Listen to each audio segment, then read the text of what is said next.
N24 news ముందుగా headlines చూద్దాం. రాజ్యసభ ఎంపీలుగా ఎన్నికైన గొల్ల బాబురావు, మేడా రఘునాథరెడ్డి, వైవి సుబ్బారెడ్డి పోటీగా ఇతరులు నామినేషన్లు దాఖలు చేయకపోవడంతో ఆర్వో ప్రకటన. సీఎం జగన్ ని కలిసి ధన్యవాదాలు తెలిపిన నూతన ఎంపీలు.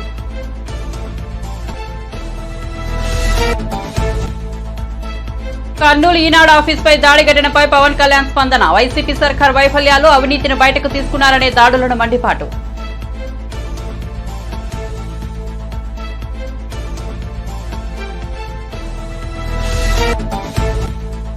పాకిస్తాన్ ప్రధానమంత్రిగా PML party chief Shehbaz Sharif ఖరారు. మరోసారి రాష్ట్రపతిగా పీసీసీ కో చైర్మన్ గా ఉన్న ఆసిఫ్ జర్దారీ. సంకీర్ణ ప్రభుత్వ ఏర్పాటుపై సంయుక్త ప్రకటన విడుదల చేసిన ఇరు పార్టీలు. నేటి నుంచి మేడారం మహాజాతర, సాయంత్రం గద్దెలపైకి సారలమ్మ. భారీ సంఖ్యలో తరలివస్తున్న భక్తులు, సీసీ డ్రోన్ కెమెరాలతో పోలీస్ శాఖ నిఘా.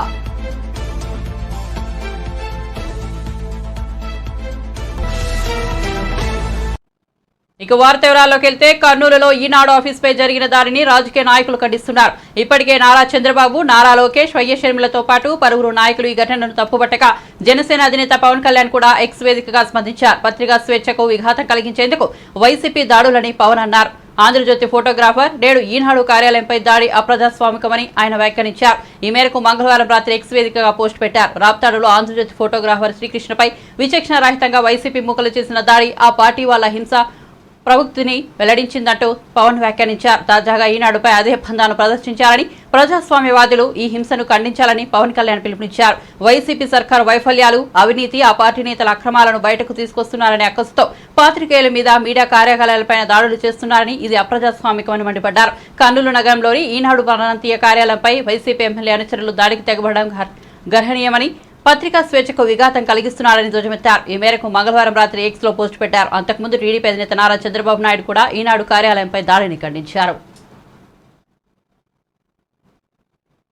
ఆంధ్రప్రదేశ్ అధికార వైఎస్ఆర్సీపీకి చెందిన ముగ్గురు అభ్యర్థులు రాజ్యసభకు ఏకగ్రీవంగా ఎన్నికయ్యారు. రాజ్యసభ ద్వైవార్షిక ఎన్నికల్లో పోటీ లేదని, వైసీపీ అభ్యర్థులు మినహా ఇతర నామినేషన్లు దాఖలు కాలేదని రిటర్నింగ్ అధికారి, రాష్ట్ర శాసనసభ జాయింట్ సెక్రటరీ మంగళవారం ప్రకటించారు. ముగ్గురు అభ్యర్థులు గొల్ల బాబురావు, మేడా రఘునాథరెడ్డి, వైవి సుబ్బారెడ్డి ఏకగ్రీవంగా ఎన్నికైనట్లు తెలిపారు.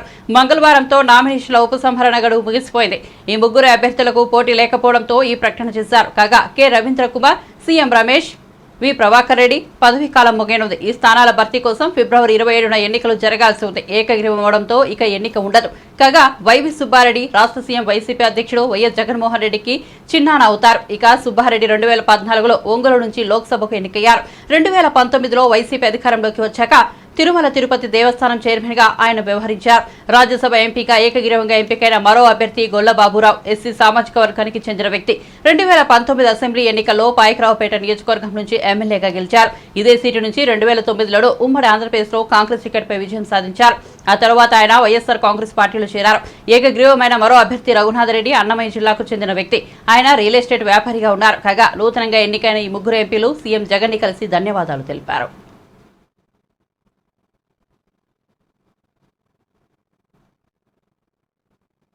మా గొంతు కృషి చేస్తామని చెప్పేసి జరగబో ఎన్నికల్లో కూడా ఒక సంకేతంలాగా, విజయ సంకేతంలాగా ఇచ్చినందుకు ముందుగా మా గౌరవ ముఖ్యమంత్రి జగన్మోహన్ రెడ్డి గారికి ధన్యవాదాలు చెప్పుకునే కార్యక్రమం చేస్తాం. అదేవిధంగా రేపు జరగబో శాసనసభ, పార్లమెంట్ ఎన్నికల్లో కూడా వైఎస్ఆర్ కాంగ్రెస్ పార్టీ అభ్యర్థుల కోసం మా వంతు కృషి చేసే కార్యక్రమం చేస్తామని చెప్పి ఈ సందర్భంగా తెలియజేస్తారు. మొత్తం క్లీన్ స్వీప్ అయింది. 11 మంది ఉన్నటువంటి ఏపీ రిప్రజెంటేషన్ అందుకు వైఎస్ఆర్ కాంగ్రెస్ పార్టీ ఈ బలాన్ని ఎలా వినియోగిస్తారు? Step by step clean sweep చేసుకుంటూ వస్తున్నాడమ్మా మా నాయకుడు జగన్మోహన్ రెడ్డి గారు. ఫస్ట్ పెద్దల సభలో తెలుగుదేశం పార్టీని క్లీన్ స్వీప్ చేసే కార్యక్రమం చేశాం.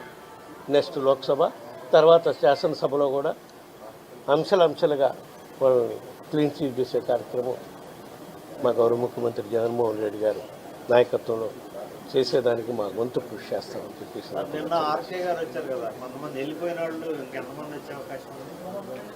వాళ్ళు పెట్టే ప్రలోభాలకి, వాళ్ళు చెప్పే మాటలకి కొంతమంది మాటలు నమ్మి పోవటం జరిగింది. కానీ అక్కడ ఉండే వాళ్ళ పరిస్థితి చూసినాక అటు కాంగ్రెస్ పార్టీలో కానివ్వండి, తెలుగుదేశానికి పోయిన వాళ్ళు కానివ్వండి, మళ్ళా పునరాలోచించే పరిస్థితి వస్తుందనే దానికి ఇవే నిదర్శనాలు. ఎందుకంటే ప్రజలు ఎట్లు మొగ్గు చూపుతున్నారనేది వీళ్ళు వాస్తవ పరిస్థితులు గమనిస్తారు కాబట్టి చూస్తున్నారు. ప్రజలు ఇంత గొప్ప పాలన అందిస్తున్న జగన్మోహన్ రెడ్డి గారిని మళ్ళా ముఖ్యమంత్రి చేయాలని ప్రజలు కోరుకుంటున్నారు కాబట్టి మళ్ళీ ఇక్కడ లేకపోతే మనం ఈ అవకాశం కోల్పోతాము. శాసనసభ్యులంగా ఉన్నా లేకపోయినా గౌరవ ముఖ్యమంత్రి గారు దీంట్లో ఉండాలి మనమని పోయిన వాళ్ళు కూడా మళ్ళీ వచ్చి ఏ అభ్యర్థిని పెట్టినా మీ గెలుపు కృషి చేస్తామని చెప్పే కార్యక్రమం జరుగుతుందంటే అది గౌరవ ముఖ్యమంత్రి జగన్మోహన్ రెడ్డి గారిపై ఈరోజు రాష్ట్ర ప్రజల్లో ఉన్న భరోసా. ఈ శాసనసభ్యులు మాజీ శాసనసభ్యులు కానీ కొంతమంది మార్చిన దగ్గర కానీ వాళ్ళకు కూడా ఉన్న భరోసా అని చెప్పి సందర్భంగా తెలియజేస్తున్నాం. రాజ్యసభ ఎన్నికల్లో యునానిమస్గా 3 అభ్యర్థులు గెలవటానికి దోహదపడింది. అది రేపు జరగబో ఎన్నికల్లో కూడా ఒక సంకేతంలాగా, విజయ సంకేతంలాగా ఇచ్చినందుకు ముందుగా మా గౌరవ ముఖ్యమంత్రి జగన్మోహన్ రెడ్డి గారికి ధన్యవాదాలు చెప్పుకునే కార్యక్రమం చేస్తాం. అదేవిధంగా రేపు జరగబో శాసనసభ పార్లమెంట్ ఎన్నికల్లో కూడా వైఎస్ఆర్ కాంగ్రెస్ పార్టీ అభ్యర్థుల కోసం మా వంతు కృషి చేసే కార్యక్రమం చేస్తామని చెప్పి ఈ సందర్భంగా తెలియజేస్తాం. ఎవరిని అడ్డంకులు సృష్టించినా టీడీపీ అడుగులు ఎప్పుడూ ముందుకేనని, వెనక్కు పడవని టీడీపీ అధినేత చంద్రబాబు సతీమణి నారా భువనేశ్వర్ అన్నారు. చిత్తూరు జిల్లా కుప్పంలో పర్యటించిన ఆమె గుడిపల్లి మండలంలో అన్నా క్యాంటీన్ను ప్రారంభించి స్వయంగా భోజనం వడ్డించారు. ఈ సందర్భంగా ఆమె కార్యకర్తలను ఉద్దేశించి ప్రసంగించారు.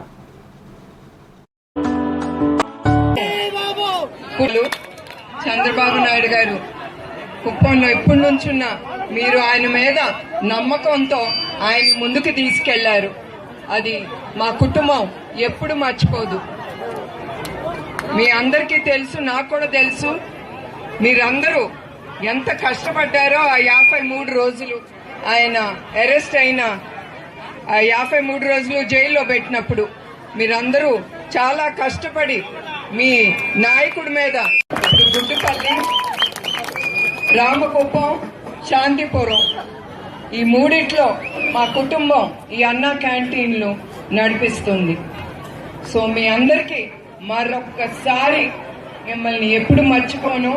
నా హృదయంలో, నాదే కాదు మా కుటుంబం హృదయాల్లో కుప్పం కుటుంబం ఎప్పుడు ఉండిపోతుంది. మీ అందరికీ కృతజ్ఞతలు, ధన్యవాదాలు. తర్వాత మన అన్నగారు నందమూరి తారక రామారావు గారు ఆయన 2 రూపాయల కిలో బియ్యం ప్రజలకి అందజేశారు. అట్లానే చంద్రబాబు నాయుడు గారు మన అన్నపూర్ణ ఆంధ్రప్రదేశ్కి ఆకలి అనే మాట వినకూడదు, చూడకూడదు అని ఆయన అన్నా క్యాంటీన్ స్థాపించారు. ఆయన హయాంలో 364 అన్నా క్యాంటీన్లు స్థాపించారు. ప్రతిరోజు 2,25,000 మంది భోంచేసేవారు ఆ క్యాంటీన్లో. ఒకే సంవత్సరం, ఆ ఒక్క సంవత్సరంలో 7,50,00,000 మంది భోంచేశారు. ఈ ప్రభుత్వం ఇవన్నీ చూడలేక మన అన్నా క్యాంటీన్లన్నీ మూసేసి కొన్నవుతే కూల్చివేశారు. చాలా అరాచకాలు కూడా చేశారు ఆ నడిపే వాళ్ళ మీద. కానీ మన తెలుగుదేశం కార్యకర్తలు కానీ దాతలు కానీ ఒక అడుగు వెనక్కేయలేదు. వాళ్ళు ఈ అన్నా క్యాంటీన్ ముందుకు తీసుకెళ్లారు. ఇప్పుడు వరకు 150 అన్నా క్యాంటీన్లు మన కార్యకర్తలు కానీ దాతలు కానీ ముందుకు తీసుకెళ్లారు. ఆటల్లో కూడా ప్రభుత్వం అది ఆపాలని చూశారు. మూసి వేసినా కూడా మా నాళ్ళు ఊరుకోలేదు. మన తెలుగుదేశం కార్యకర్తలకు ఎప్పుడు వెనక్కి అడుగు వేయటం తెలీదు. వాళ్ళు ఎప్పుడు ముందుకే వెళ్తారు. ఎన్నన్నా అడ్డంకులు రాని వాళ్ళు వెనక్కి వెళ్ళరు, ముందుకే వెళ్తారు.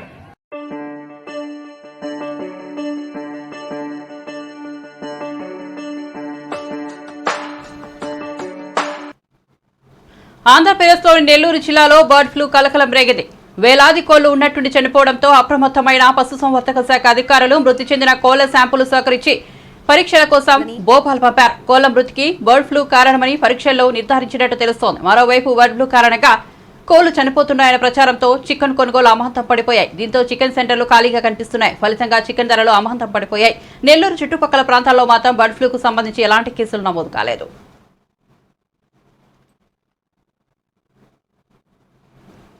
దాయాది దేశం పాకిస్తాన్లో నూతన ప్రభుత్వం ఏర్పాటుపై ఉత్కంఠ వేడింది. రోజుల తరబడి పలు దఫాలుగా జరిగిన చర్చలు, సంప్రదింపుల అనంతరం సంకీర్ణ ప్రభుత్వం ఏర్పాటుకు పాకిస్తాన్ పీపుల్స్ పార్టీ, పాకిస్తాన్ ముస్లిం లీగ్ నవాజ్ పార్టీల మధ్య అంగీకారం కుదిరింది. ఈ మేరకు మంగళవారం అర్ధరాత్రి ఇరు పార్టీలు మీడియాకు సంయుక్త ప్రకటన విడుదల చేశాయి. PML party chief Shehbaz Sharif, Pakistan ప్రధానమంత్రిగా పీపీపీ కోఆర్ట్ చైర్మన్ గా ఉన్న ఆసిఫ్ సర్దారీ మరోసారి రాష్ట్రపతిగా బాధ్యతలు చేపట్టనున్నారని పీపీపీ చైర్మన్ బిలావత్ భుట్టో జర్దారీ వెల్లడించారు. ప్రభుత్వం ఏర్పాటుకు అవసరమైన మెజార్టీని పీపీపీ, పీఎంఎల్ సాధించాయని బిలావత్ భుట్టో జర్దారీ తెలిపారు.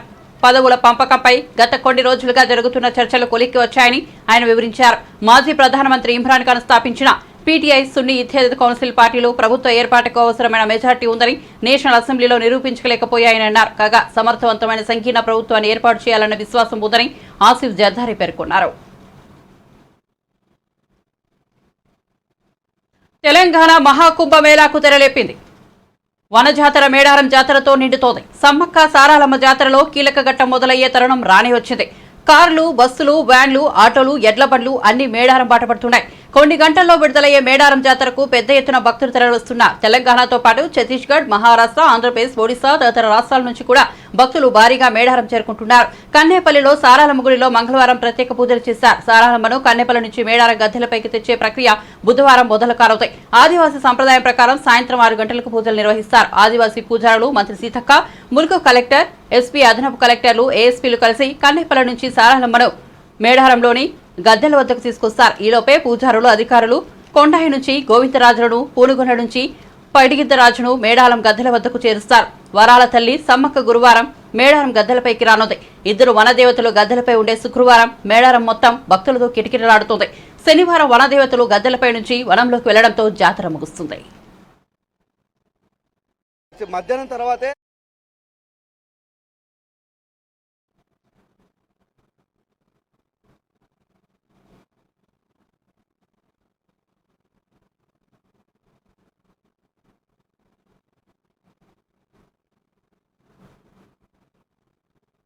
మేడారం జాతర సందర్భంగా ప్రధాని మోదీ ఎక్స్ వేదికగా స్పందించారు. గిరిజనుల అతిపెద్ద పండుగలో ఒకటైన మన సాంస్కృతిక వారసత్వానికి చిరకాల స్ఫూర్తిగా నిలిచే చైతన్యవంతమైన వ్యక్తీకరణ అయిన ఈ సమ్మక్క సారాలమ్మ సారక్క మేడారం జాతర ప్రారంభోత్సవం సందర్భంగా శుభాకాంక్షలు తెలుపుతున్నానని చెప్పారు. ఈ జాతర భక్తి, సంప్రదాయం, సమాజ స్ఫూర్తిల గొప్ప కలయిక అని అన్నారు.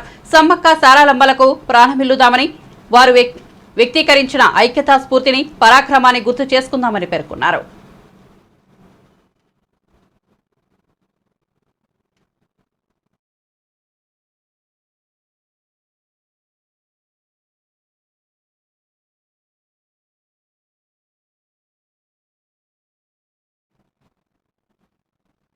తెలంగాణ భారతీయ జనతా పార్టీ అధ్యక్షుడు, కేంద్ర మంత్రి కిషన్ రెడ్డి కాంగ్రెస్, బీఆర్ఎస్ పార్టీలపై విరుచుకుపడ్డారు. పార్లమెంట్ ఎన్నికల్లో బీఆర్ఎస్ తో పోటీ పడాల్సిన అవసరం లేదని కిషన్ రెడ్డి అన్నారు. బీఆర్ఎస్ కు ఎన్నికల్లో పోటీకి ఎలాంటి ఎజెండా లేదని చెప్పారు. బీఆర్ఎస్ ఒక్క సీటు రాకున్నా జనానికి వచ్చే నష్టం లేదన్నారు. కాంగ్రెస్ పార్టీకి ప్రధాన అభ్యర్థి ఎవరో తెలియదని కిషన్ రెడ్డి పేర్కొన్నారు. కాంగ్రెస్ అధికారంలో ఉన్న హిమాచల్ అన్ని ఎంపీ సీట్లు గెలుస్తున్నామని ఆయన వెల్లడించారు. కర్ణాటకలో 25 సీట్లు బీజేపీ గెలవబోతోందన్నారు. తెలంగాణలో కాంగ్రెస్ 3 నుంచి 4 సీట్లు గెలిచి రాష్ట్రానికి ప్రయోజనం ఉండదని చెప్పారు. మోడీని మరోసారి ప్రధాని కాకుండా ఎవరూ ఆపలేరని కిషన్ రెడ్డి జోస్యం చెప్పారు. తెలంగాణలో అత్యధిక సీట్లు బీజేపీ గెలవకుండా ఏ శక్తి అడ్డుకోలేదని ఆయన ధీమా వ్యక్తం చేశారు. తెలంగాణలో కాంగ్రెస్ పై అప్పుడే ప్రజల్లో వ్యతిరేకత మొదలైందన్నారు. అలవి కాని హామీలిచ్చి రాష్ట్రంలో కాంగ్రెస్ అధికారంలోకి వచ్చిందని కిషన్ రెడ్డి ఆరోపించారు. సోనియా కుటుంబానికి సేవ తప్ప హామీల అమలుపై కాంగ్రెస్ కు దృష్టి లేదని చెప్పారు. హామీలు నెరవేర్చడానికి ఆర్థిక వనరులు ఎలా సమకూర్చుకుంటారో చెప్పాలని డిమాండ్ చేశారు. యాదగిరిగుట్ట యాదాద్రిలో ప్రారంభం కావడం జరిగింది. మరొక యాత్ర ఈ రోజు నుంచి సమ్మక్క సారాలమ్మ జాతర ప్రారంభమవుతున్న నేపథ్యంలో మరో 2 రోజులు ఆలస్యంగా జాతర ప్రభావం ఉన్నటువంటి ప్రాంతాలలో ప్రారంభించబోతా ఉన్నాం.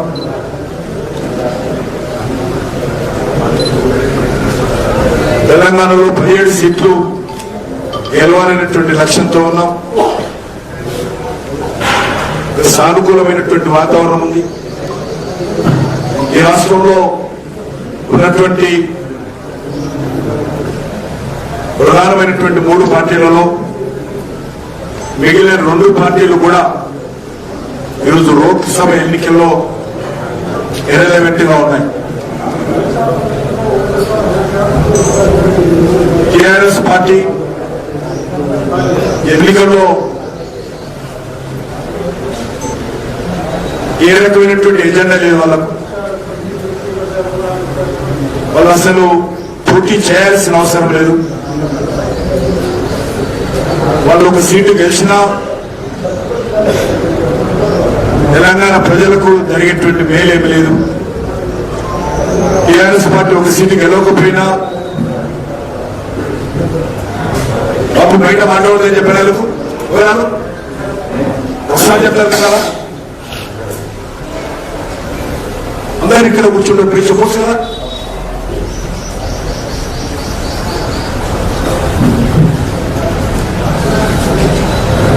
ఒక సీటు టీఆర్ఎస్ పార్టీ రాకపోయినా తెలంగాణకు వచ్చే నష్టం కూడా లేదు.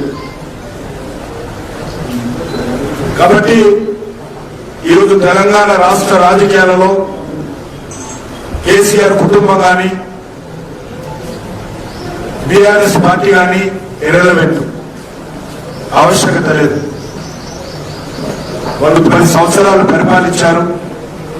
వాళ్ళ 10 సంవత్సరాల పాలన చూశాము. అహంకారము, అవినీతి, అధికార దుర్వినియోగము, కుటుంబ పెద్దలము, దానికి మాత్రమే టీఆర్ఎస్ పార్టీ పరిమితమైంది. తెలంగాణను దోచుకున్నారు టీఆర్ఎస్ పార్టీ, బీఆర్ఎస్ పార్టీ నాయకులు. కాబట్టి ఈరోజు బీఆర్ఎస్ పార్టీ అయినా కేసీఆర్ కుటుంబం అన్నా తెలంగాణ ప్రజలలో విపరీతమైనటువంటి వ్యతిరేకత ఉన్నది. మరొక దిక్కు కాంగ్రెస్ పార్టీ ఈ ఎన్నికల్లో వాళ్ళ ప్రధానమంత్రి అభ్యర్థి ఎవరో తెలియదు. వాళ్ళు ఉండేటువంటి అధికారంలో 3 రాష్ట్రాలు, ఒకటి హిమాచల్ ప్రదేశ్, ఒకటి తెలంగాణ, కర్ణాటక. హిమాచల్ ప్రదేశ్ లో 4 సీట్లు బీజేపీ గెలవబోతాం. అధికారంలో ఉన్నటువంటి హిమాచల్ ప్రదేశ్ లో కూడా 1 సీటు ఈరోజు కాంగ్రెస్ పార్టీకి రాదు. అధికారంలో ఉన్నటువంటి కర్ణాటకలో కూడా 25 సీట్లు బీజేపీకి వెళ్ళబోతాం. కాబట్టి తెలంగాణలో వాళ్ళు 3-4 సీట్లు గెలిచినా వాళ్ళ యొక్క ఢిల్లీలో ఏమాత్రం తెలంగాణకు లాభం జరగదు. ఈరోజు ఒకటి స్పష్టము, వచ్చేటువంటి ఎన్నికల్లో నరేంద్ర మోడీ గారు ప్రధానమంత్రి కావడం ఎవరు ఆపలేరు. ఓవైసీలు, కేసీఆర్లు, రాహుల్ గాంధీలు ఎవరు కూడా నరేంద్ర మోడీ గారి ప్రధానమంత్రి కాకుండా ఎవరు ఆపలేరు. ధరణి పోర్టల్ వల్ల రైతులు చాలా మంది ఇబ్బందులు ఎదుర్కొంటున్నారని తెలంగాణ మంత్రి శ్రీధర్ బాబు పేర్కొన్నారు. తమ భూమి పాత యజమానుల పేర్లతో నమోదైందని అధికారుల చుట్టూ తిరుగుతున్నారని చెప్పారు. దీనికి సంబంధించి ఒక్కో జిల్లాలో వేల సంఖ్యలో ఫిర్యాదులు నమోదయ్యాయని వివరించారు. సర్వే నెంబర్లలో మార్పులు చేసి కొంతమందికి సర్కార్ భూములను కాజేశారని ఆరోపించారు. కోట్ల విలువైన ప్రభుత్వ భూములు అన్యాక్రాంతమయ్యాయని తెలిపారు. ఈ మేరకు మంగళవారం ఖైరతాబాద్ లో జరిగిన రంగారెడ్డి జిల్లా పరిషత్ సర్వీసభ సమావేశంలో మంత్రి శ్రీధర్బాబు పాల్గొని ప్రసంగించారు. ధరణి సమస్యలను తొలగించేందుకు త్వరలో కొత్త పోర్టల్ను తీసుకొస్తామని చెప్పారు. దీనికోసం వేగంగా ఏర్పాట్లు చేస్తున్నామని తెలిపారు.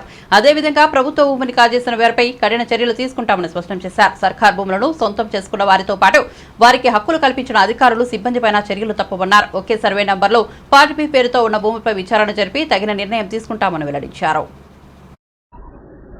మరొకసారి యావత్ దేశానికి ప్రత్యేకంగా ఇప్పటికైనా వారి తీరు మార్చుకోవాలని టీఆర్ఎస్కు, బీజేపీకి మరొకసారి వారికి గుణపాఠం చెప్తారు. ఈరోజు ఇక్కడ ఉన్న చేవెళ్ళ నియోజకవర్గంలో మా పార్టీ కార్యకర్తలు, నాయకులు పెద్ద ఎత్తున మరి స్వచ్ఛందంగా ముందుకొచ్చి మేము గెలిపిస్తాం, కాంగ్రెస్ పార్టీ పార్లమెంటు అభ్యర్థిగా మా నాయకులు తీసుకున్న నిర్ణయంపై నిలబడి చేవెళ్ళ పార్లమెంటు కాంగ్రెస్ పార్టీని పెద్ద మెజారిటీతో గెలిపిస్తామని వారి స్ఫూర్తిని, వారి ఉత్సాహాన్ని ఈరోజు కనబడతా ఉంది. ఈరోజు మేము ఖచ్చితంగా చెప్తా ఉన్నాం, ప్రజలందరినీ కూడా కోరుతా ఉన్నాం, మార్పు కావాలని కోరుకున్న ప్రజలందరికీ రేపు పార్లమెంట్లో కూడా వారు తీర్పును అదేవిధంగా ఇస్తే ఏదైతే మార్పు జనం కోరుకున్నారో ఇంకా వేగవంతంగా ముందుకు తీసుకెళ్ళి వారి జీవితాల్లో మార్పు తీసుకొచ్చే క్రమంలో మీరందరూ కూడా తోడ్పాటు చేయాలని ప్రజలందరికీ కూడా మనవి చేస్తూ, అనేక మంది మరి ఇతర పార్టీలకు సంబంధించిన పెద్దలందరూ కూడా కాంగ్రెస్ పార్టీలో రావటం హర్షణీయం. ఈరోజు సునీతా మహేందర్ రెడ్డి గారితో పాటు అనేక మంది సీనియర్ టీఆర్ఎస్ నాయకులు కాంగ్రెస్ పార్టీలో జాయిన్ కావటం, ఇంకా కూడా కాంగ్రెస్ పార్టీని మరింత బలపరిచే విధంగా వారి ప్రయత్నంతో పాటు రాబోయే కాలంలో ఈ రంగారెడ్డి జిల్లా, వికారాబాద్ జిల్లా, మేడ్చల్ మల్కాజిగిరి జిల్లా, ఈరోజు చేవెళ్ళ పార్లమెంట్లో వచ్చే ఈ 7 నియోజకవర్గాలకు సంబంధించిన అభివృద్ధి సంక్షేమం విషయంలో ఈ గత 10 సంవత్సరాల కాలం పాటు ఏ ఒక్క సంక్షేమ పథకానికి కూడా తావునియకుండా ముందుకు నడిచిన టీఆర్ఎస్ పార్టీ పట్ల విసిగి చెంది, విరక్తి చెంది మరి జిల్లా పరిషత్ చైర్మన్ గారు సునీతా మహేందర్ రెడ్డి గారు, అదేవిధంగా వారితో పాటు అనేక మంది నాయకులు, కార్యకర్తలందరూ కూడా విసిగి వేసి తీర్పును మరొకసారి యావత్ దేశానికి, ప్రత్యేకంగా ఇప్పటికైనా వారి తీరు మార్చుకోవాలని టీఆర్ఎస్కు, బీజేపీకి మరొకసారి వారికి గుణపాఠం చెప్తారు.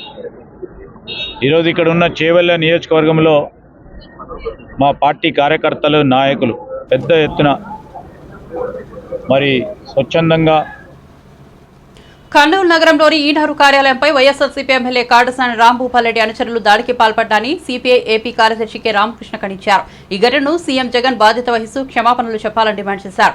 పోలీసుల సమక్షంలోనే వైఎస్ఆర్సీపీ మూకలు బీభత్సం సృష్టించడం రాష్ట్రంలోని అరాచక పాలనకు అద్దం పడుతోందని విమర్శించారు. నగరంలో ఈనాడు కార్యాలయం పైన వైఎస్ఆర్ కాంగ్రెస్ పార్టీ ఎమ్మెల్యే కాడసాని రాంభూపాల్రెడ్డి వర్గీయులు ఇవాళ సాయంత్రం పెద్ద ఎత్తున దుర్మార్గంగా దౌర్జన్యం చేయడాన్ని సిపిఐ తరఫున తీవ్రంగా ఖండిస్తా ఉన్నాం. నిన్నగాక మొన్న సాక్షాత్తు ముఖ్యమంత్రి గారు పాల్గొన్న సభలో అనంతపురం రాప్తాడు దగ్గర పెద్ద ఎత్తున దుర్మార్గంగా ప్రవర్తించారు. ఆంధ్రజ్యోతి ఫోటోగ్రాఫర్ కృష్ణ పైన దాడి చేస్తే ఆ వ్యక్తి వాళ్ళ హైదరాబాద్ అపోలో ఆసుపత్రిలో చికిత్స పొందుతూ ఉన్నాడు. అది మరొక ముందే మళ్ళీ ఇక్కడ కర్నూలులో ఈనాడు కార్యాలయం పైన దాడి చేసి వాళ్ళందరినీ కూడా బీభత్సం సృష్టించి భయభ్రాంతులకు గురి చేశారు. దీన్ని తీవ్రంగా తప్పుపడతా ఉంది. ముఖ్యమంత్రి జగన్మోహన్ రెడ్డి గారు రాష్ట్ర ప్రజలకు క్షమాపణ చెప్పాలి. జర్నలిస్టులపైన, పత్రికా కార్యాలయాలపైన, ఫోటోగ్రాఫర్లపైన నీ అనుయాయులందరూ విచ్చలవిడిగా దౌర్జన్యకాండ సాగిస్తూ ఉంటే తగుదనమ్మ అంటూ నేను ఒక్క మాట కూడా మాట్లాడకుండా బెల్లం కొట్టిన రాయమారు ఉన్నావు. ఇది సరైంది కాదు. ఇంతకు ఇంత అనుభవిస్తావు. ఇప్పటికైనా పద్ధతులు మార్చుకో. ఈ దౌర్జన్యాలని కట్టిపెట్టు. ఇవాళ నీకు పోగాలం దాపురించింది కాబట్టి ఈ రకంగా వ్యవహరిస్తూ ఉన్నావు. ఇది సరైంది కాదు. ప్రజాస్వామ్యవాదులందరూ కూడా ఈ దుశ్చర్యను ఖండించాలని కూడా విజ్ఞప్తి చేస్తాను. మహబూబాబాద్ జిల్లా బయ్యారం మండలం నామాలపాడులో గిరిజన సంప్రదాయాల మధ్య జరిగే నంది మేడారం నామాలపాడు శ్రీ సమ్మక్క సారలమ్మ జాతర ఈ నెల 21 నుండి 23 వరకు 3 రోజుల పాటు ఘనంగా జరగనుంది. ఈ జాతరలో సమ్మక్క పగిడిగిద్దరాజుల కళ్యాణం వైభవంగా జరగనుంది. ఈ కళ్యాణంను వీక్షించేందుకు లక్షలాది మంది భక్తులు తరలివస్తారు. భక్తులకు ఎలాంటి ఇబ్బందులు కలగకుండా జాతర కమిటీ, గ్రామ పంచాయతీ అన్ని ఏర్పాట్లు పూర్తి చేసింది. జాతరకు వచ్చే భక్తుల కోసం ఎగ్జిబిషన్ కూడా ఏర్పాటు చేశారు. మేడారం సమ్మక్క సారలమ్మ జాతర ఏ విధంగా జరుగుతుందో ఇక్కడ కూడా జాతర అదే విధంగా జరుగుతుంది. ఆదివాసీల సంప్రదాయాల మధ్య జరిగే జాతరకు లక్షలాది మంది భక్తులు తరలివచ్చి వనదేవతలను దర్శించుకుంటారు. రాష్ట్రంలో శ్రీ సమ్మక్క సారలమ్మ జాతరలు చాలా చోట్ల జరుగుతాయి. కానీ ఎక్కడా లేని విధంగా నంది మేడారం నామలపాడు శ్రీ సమ్మక్క సారలమ్మ జాతరలోనే సమ్మక్క పగిడిగిద్దరాజుల కళ్యాణం జరగడం విశేషం.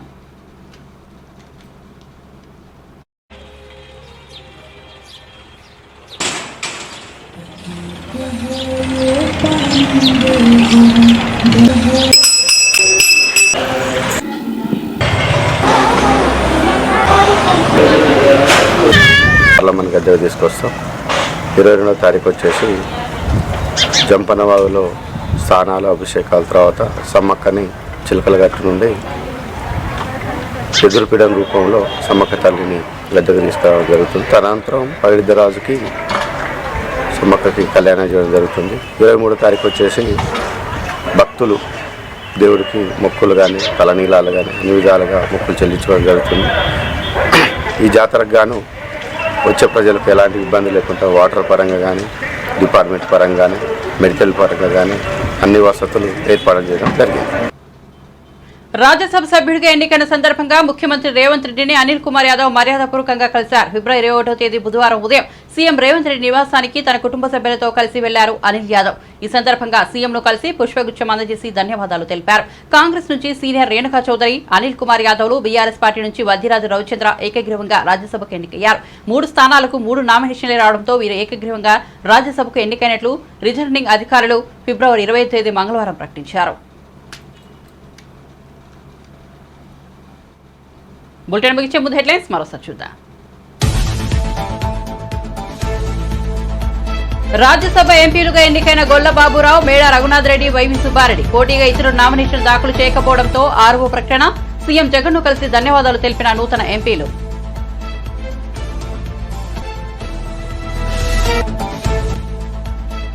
కర్నూలు ఈనాడు ఆఫీస్పై దాడి ఘటనపై పవన్ కళ్యాణ్ స్పందన. వైసీపీ సర్కారు వైఫల్యాలు, అవినీతిని బయటకు తీసుకొస్తున్నారనే దాడులని మండిపాటు.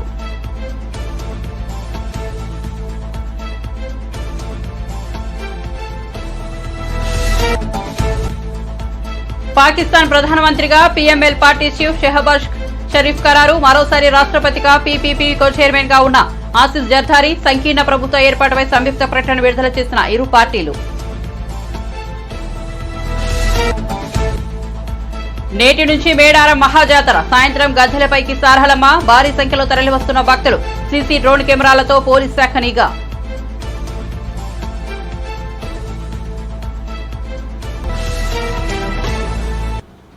ఇవి బులెటిన్ అప్డేట్స్. చూస్తూనే ఉండండి N24 న్యూస్.